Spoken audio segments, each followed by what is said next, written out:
Hello student, आप लोग कैसे हैं? उम्मीद करते हैं आप लोग बेहतर होंगे। और आज हम लोग सोल्व करने वाले हैं आपके ऑफिशियल मॉडल पेपर जो सोशल साइंस का दिया गया है। इसमें जितने भी ऑब्जेक्टिव प्रश्न दिए गए हैं ये सारे प्रश्न को हम सोल्व करेंगे। तो यहाँ देख लीजिए आपका सेकेंडरी स्कूल एग्जामिनेशन 2025, ये इसमें जितने भी ऑब्जेक्टिव दिए गए हैं ये सारे ऑब्जेक्टिव को सोल्व करेंगे। तो चलिए पहला प्रश्न को देखते हैं।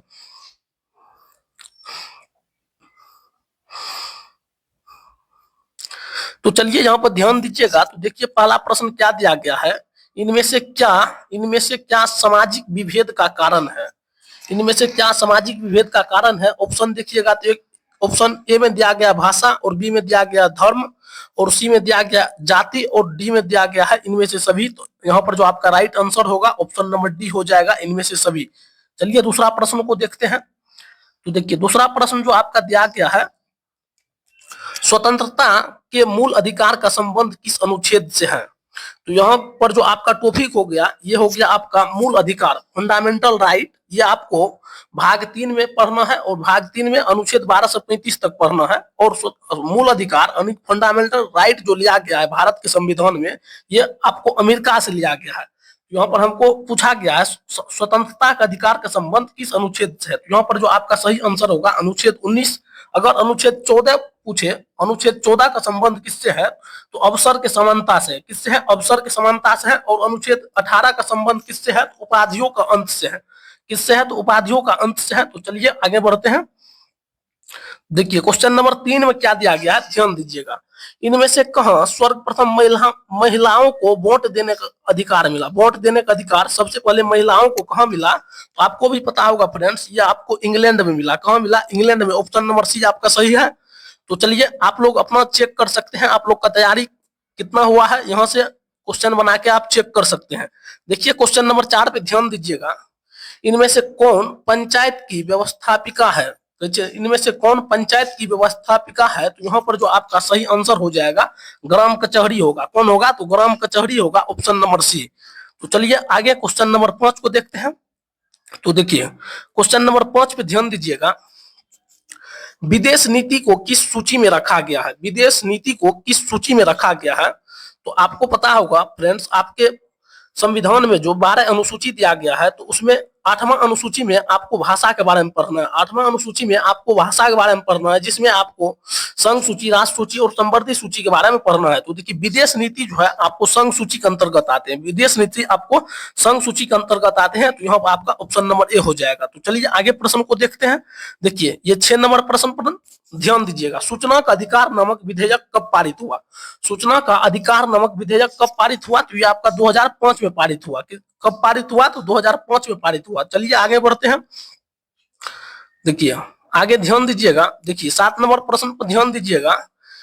भारतीय जनता पार्टी के प्रथम अध्यक्ष कौन थे। भारतीय जनता पार्टी के प्रथम अध्यक्ष कौन थे, तो ये आपके थे अटल बिहारी वाजपेयी। कौन थे? Atal Bihari Vajpayee. Option number B आपका सही है।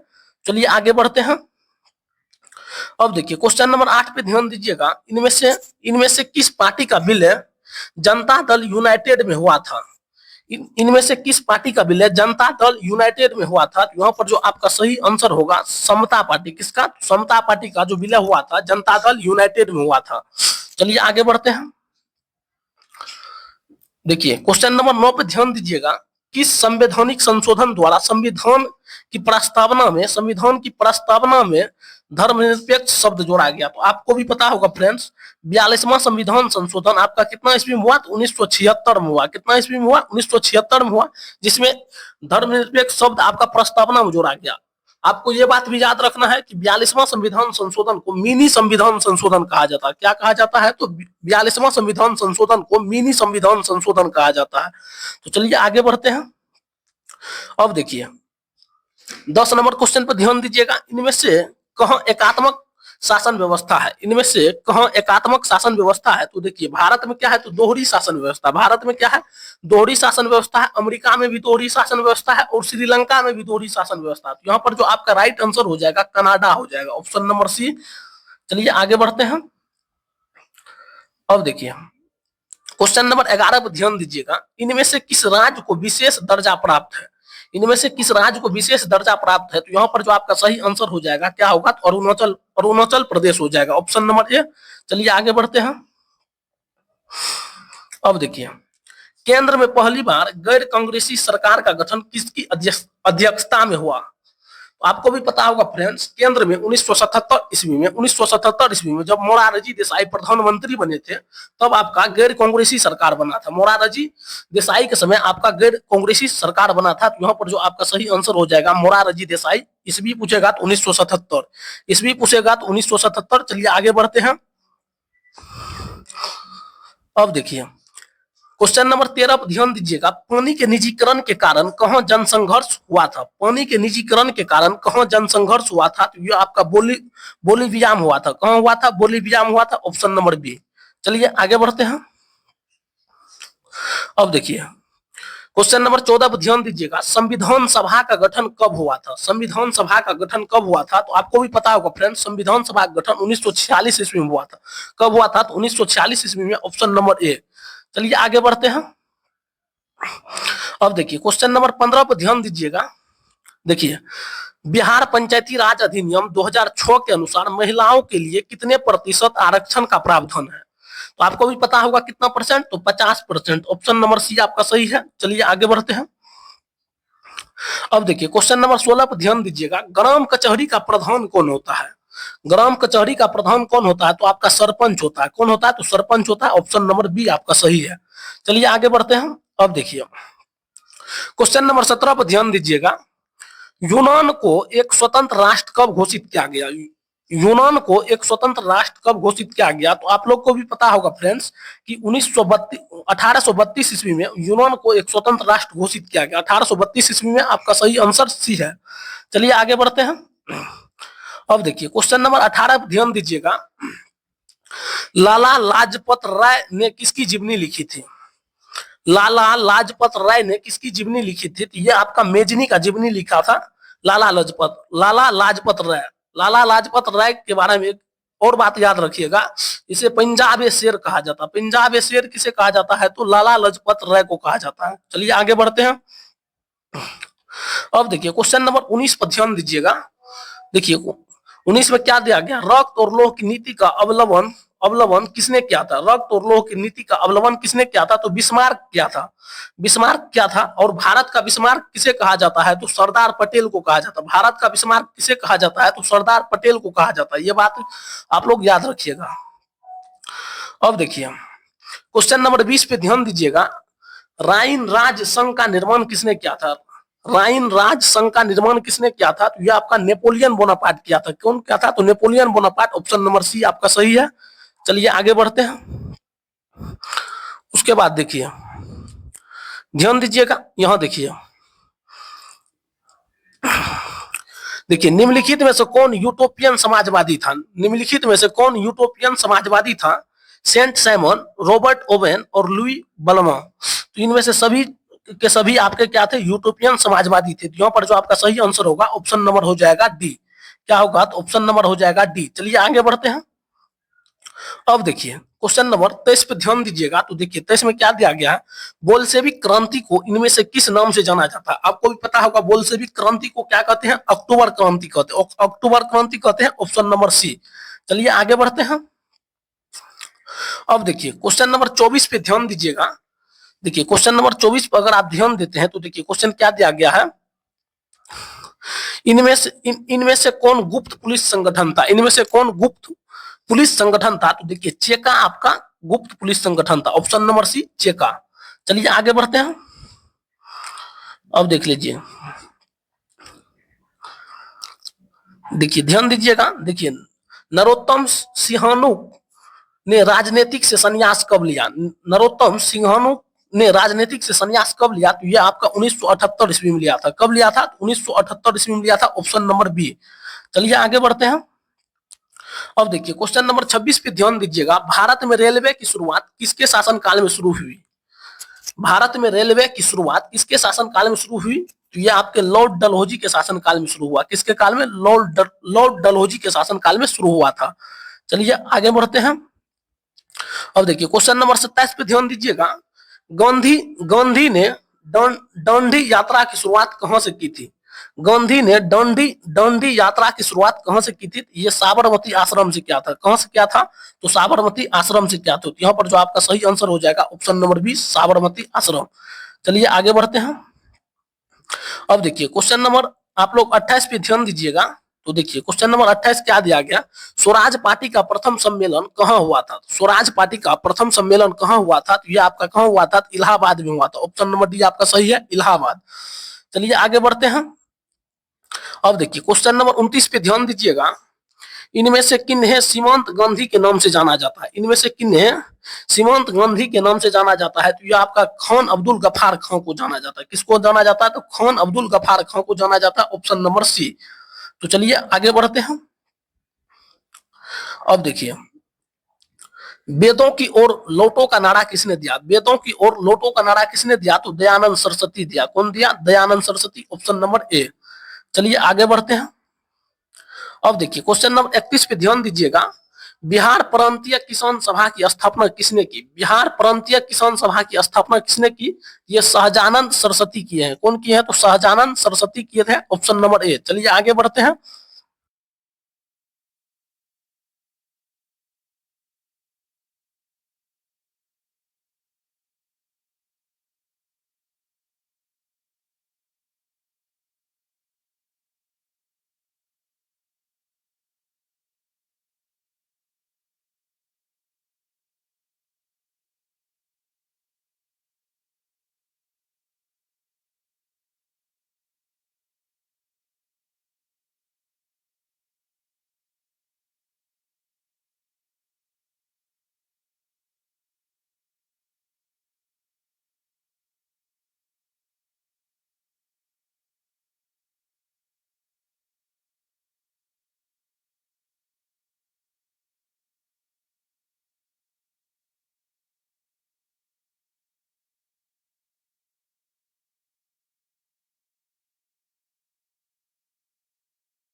तो देखिए आगे प्रश्न जो दिया गया है 34 नंबर पर आप लोग ध्यान दीजिएगा।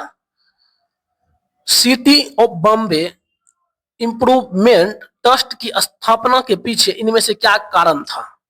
तो देखिए आपका पहला ऑप्शन दिया गया है सामाजिक क्रांति, प्लेग महामारी, और ऑप्शन नंबर सी में दिया गया आर्थिक क्रांति, और ऑप्शन नंबर डी में दिया गया नस्लीय विभाजन। यहाँ पर जो आपका सही आंसर हो जाएगा आर्थिक क्रांति हो जाएगा। क्या होगा? तो आर्थिक क्रांति हो जाएगा।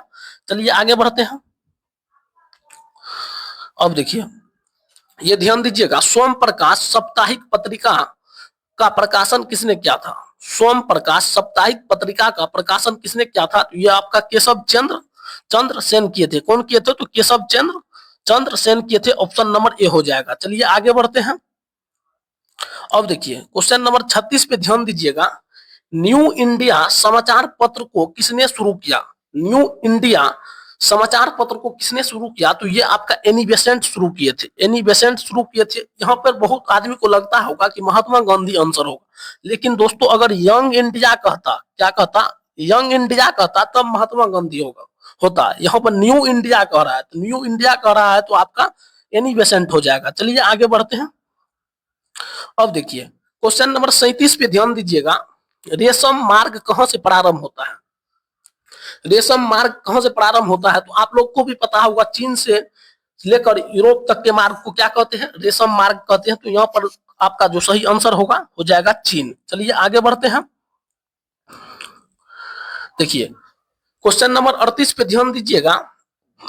देखिए इन देशों में इन देशों में से कौन प्राकृतिक संसाधनों में अत्यंत विपन्न है? विपन्न का मतलब होता है कौन सबसे पीछे है। तो यहाँ पर जो आपका सही आंसर हो जाएगा जापान हो जाएगा। क्या होगा? तो जापान हो जाएगा। चलिए आगे बढ़ते हैं।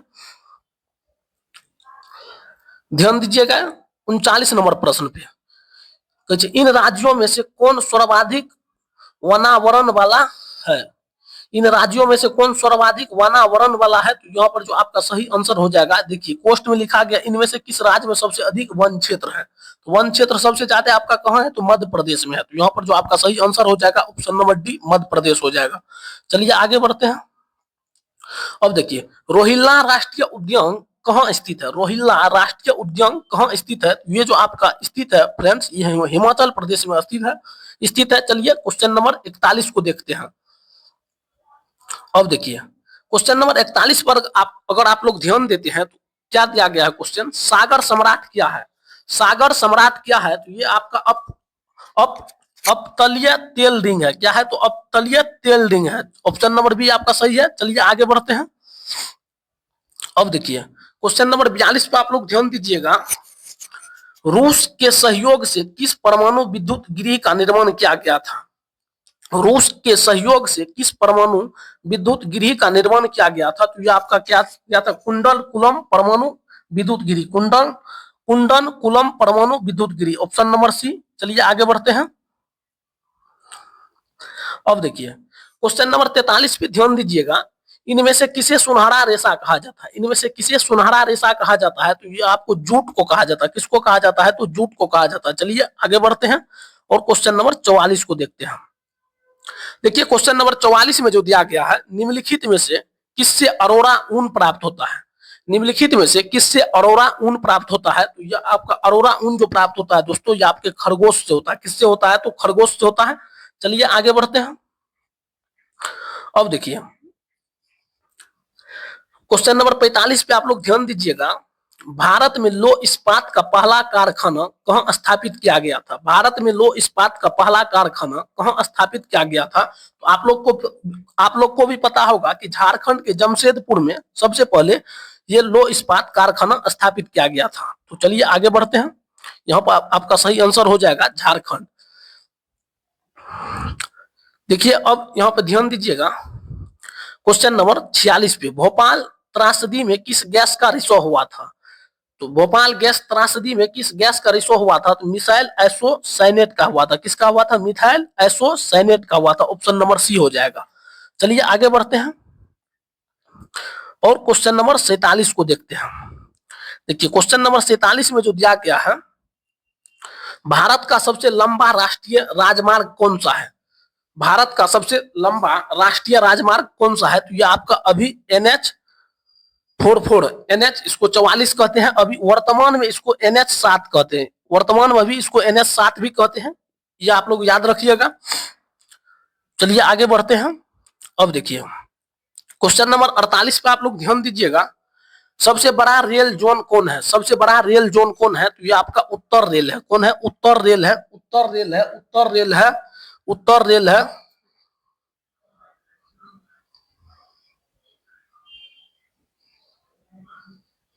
क्या है, तो आपका उत्तर रेल है, आपका उत्तर रेल है। चलिए आगे बढ़ते हैं। अब देखिए क्वेश्चन नंबर 49 पे आप लोग ध्यान दीजिएगा, तो क्वेश्चन नंबर 49 में क्या दिया गया है, वायु परिवहन का राष्ट्रीयकरण कब हुआ, वायु परिवहन का राष्ट्रीयकरण कब हुआ, तो ये आपका फ्रेंड्स कब हुआ, तो ये आपका 1953 ईस्वी में हुआ, कब हुआ, 1953 ईस्वी में हुआ, ऑप्शन नंबर डी। चलिए आगे बढ़ते हैं। अब देखिए क्वेश्चन नंबर 50 पे आप लोग ध्यान दीजिएगा, देखिए 50 क्वेश्चन हम लोग करने वाले हैं, कितना क्वेश्चन, तो 50 क्वेश्चन अभी हम लोग का खत्म होने वाला है और 30 प्रश्न और बचा है, उसको भी अभी ही देखेंगे। तो देखिए सढ़िया से धुरी तक कौन राष्ट्रीय राजमार्ग है, सढ़िया से धुरवी तक कौन राष्ट्रीय जल मार्ग है, तो ये आपका क्या है, तो राष्ट्रीय जलमार्ग 2 है, क्या है, तो राष्ट्रीय जलमार्ग 2 है, तो ऑप्शन नंबर बी आपका सही है।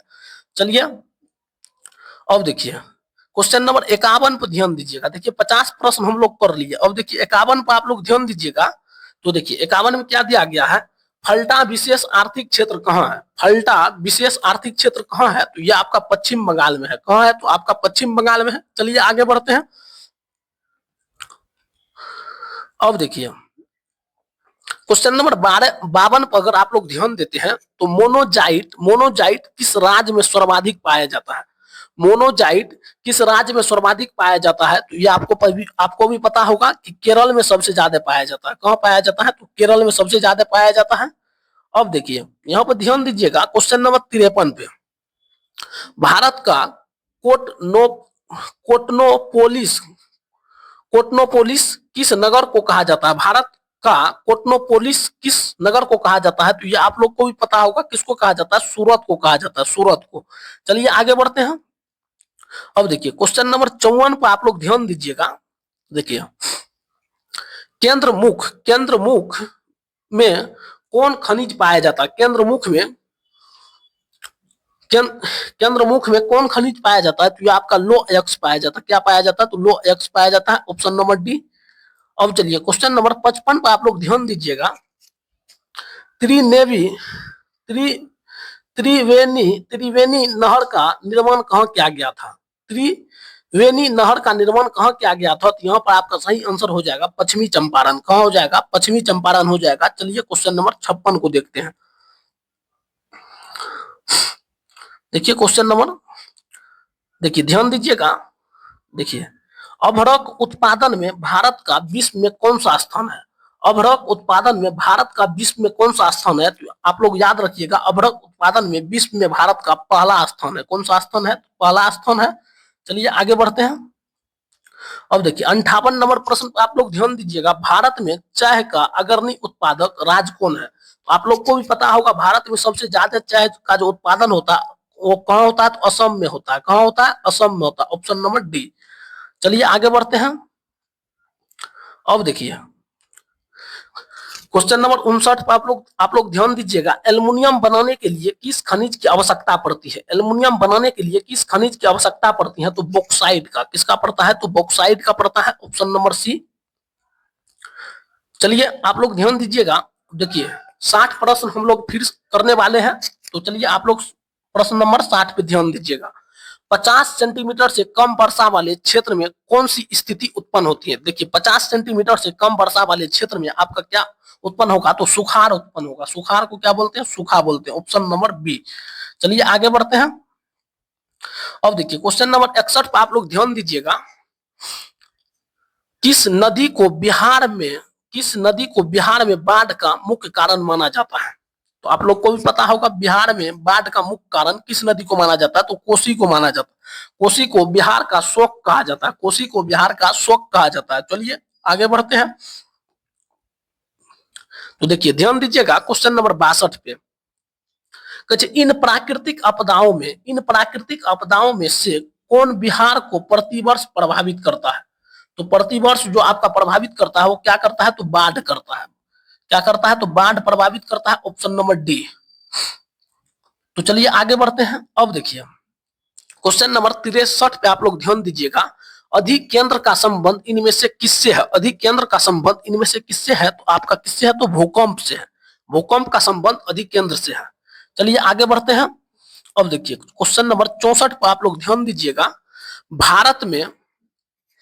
भारत में जनसंख्या की दृष्टि से बिहार का कौन सा स्थान है? तो देखिए भारत में जनसंख्या की दृष्टि से बिहार का कौन सा स्थान है? तो तीसरा स्थान है। और पहला स्थान पर कौन है? तो यूपी। और दूसरा स्थान पर महाराष्ट्र। और तीसरा स्थान पर आपका बिहार है। चलिए आगे बढ़ते हैं। देखिए क्वेश्चन नंबर 65 पे आप लोग ध्यान दीजिएगा। प्रति व्यक्ति आय को इनमें से किस नाम से जाना जाता है? प्रति व्यक्ति आय को इनमें से किस नाम से जाना जाता है? तो औसत आय के नाम से जाना जाता है। किससे जाना जाता है? तो औसत आय के नाम से जाना जाता है। चलिए आगे बढ़ते हैं।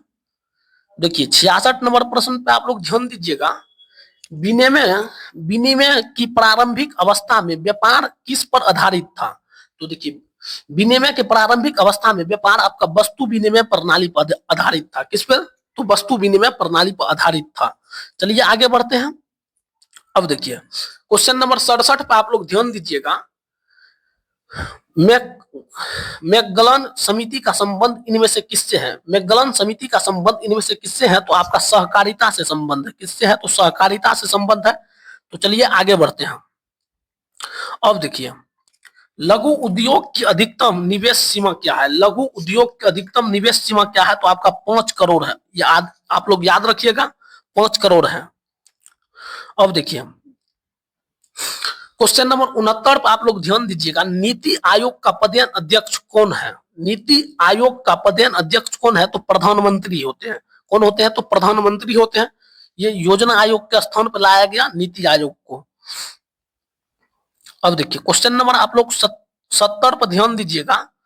मानव परिश्रम से अर्जित धन क्या कहलाता है? मानव परिश्रम से अर्जित धन क्या कहलाता है? तो आय कहलाता है। क्या कहलाता है? आय कहलाता है, ऑप्शन नंबर ए।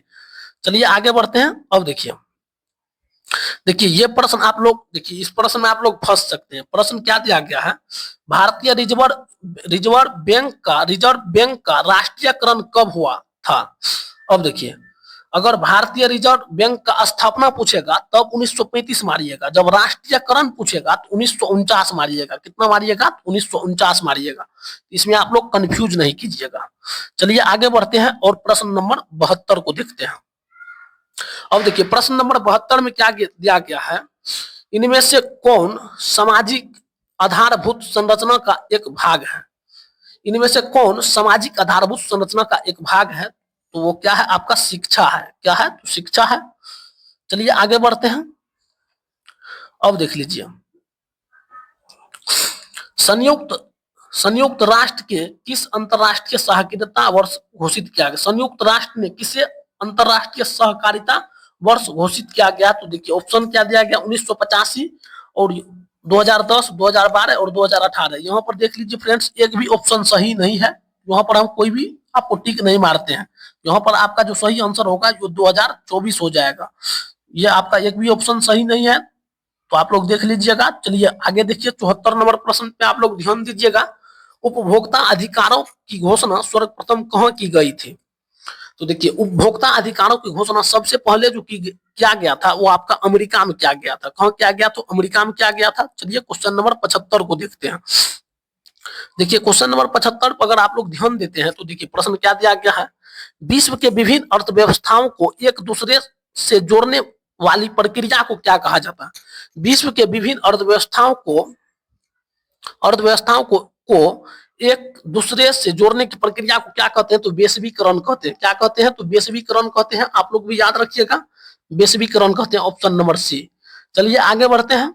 अब देखिए 76 नंबर प्रश्न पे आप लोग ध्यान दीजिएगा। इनमें से कौन संस्थागत वित्तीय स्रोत का उदाहरण है। देखिए वाणिज्य बैंक, सहकारी बैंक और क्षेत्रीय ग्रामीण बैंक, और ऑप्शन नंबर डी में दिया गया इनमें से सभी। तो सभी के सभी आपका संस्थागत वित्तीय स्रोत है, तो ऑप्शन नंबर हो जाएगा डी। चलिए आगे बढ़ते हैं। अब देखिए क्वेश्चन नंबर 77 पे आप लोग ध्यान दीजिएगा। भारत का अधिकांश कार्यबल किस क्षेत्र में कार्यरत है। भारत का अधिकांश कार्यबल किस क्षेत्र में कार्यरत है, ये आपका किस क्षेत्र में है, तो प्राथमिक क्षेत्र में है। ऑप्शन नंबर ए आप लोग याद रखिएगा। उसके बाद देख लीजिए, भारत में मौद्रिक नीति का निर्धारण कौन करता है। भारत में मौद्रिक नीति का निर्धारण कौन करता है, तो भारतीय रिजर्व बैंक आरबीआई करता है। कौन करता है, भारतीय रिजर्व बैंक आरबीआई करता है। चलिए दो प्रश्न बच गए, वो दोनों को भी देख लेते हैं। अब देखिए 79 नंबर प्रश्न पे आप लोग ध्यान दीजिएगा। भूमि विकास बैंक को पहले किस नाम से जाना जाता था, तो भूमि विकास बैंक को पहले भूमि बंधन बैंक के नाम से जाना जाता, तो भूमि बंधन बैंक, ऑप्शन नंबर बी। चलिए आगे बढ़ते हैं। देखिए ये आपका लास्ट प्रश्न है, तो देख लीजिए, इनमें से किस जमा पर कोई ब्याज नहीं मिलता है। इनमें से किस जमा पर कोई ब्याज नहीं मिलता है, तो चालू जमा पर फ्रेंड्स आपका कोई ब्याज नहीं मिलता है।